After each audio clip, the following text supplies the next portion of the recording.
Hey, it's good to be back in the office, and I wanted you to see that while I was gone, someone broke into my office and filled it with banners and Christmas.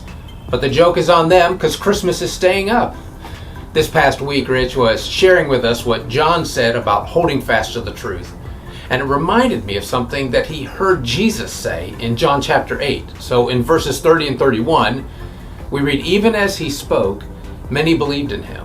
To the Jews who had believed him, Jesus said, 'If you hold to my teaching, then you're really my disciples. Then you will know the truth, and the truth will set you free.'" You know, this is one of those verses that drives me crazy because we half quote Jesus.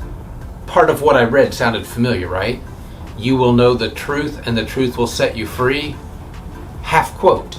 In these verses, Jesus is defending his identity. He's explaining to his audience, mostly a Jewish audience, what they can expect from him. And in verses 28 and 29, Jesus is predicting his death, and then he predicts the result of his death and his resurrection. And there were people who heard Jesus speak and maybe even liked it, agreed with it, but it had little or no effect on their life. In other words, yes, we understand what you're saying and we agree with what you're saying, but it's made no difference in our actions. Happens today, doesn't it? People hear the truth, agree with the truth, they just don't let it change their life. Jesus is saying that we are followers of his not merely by knowing the truth, but by doing it.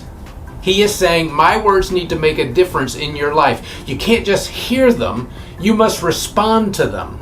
As a matter of fact, in verse 31, Jesus uses the word hold, and it means to stay or to dwell or to live in.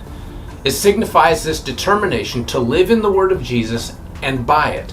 And it entails a perpetual listening to it, a reflection on what you've read, a holding fast to it, a carrying out its bidding, if you would.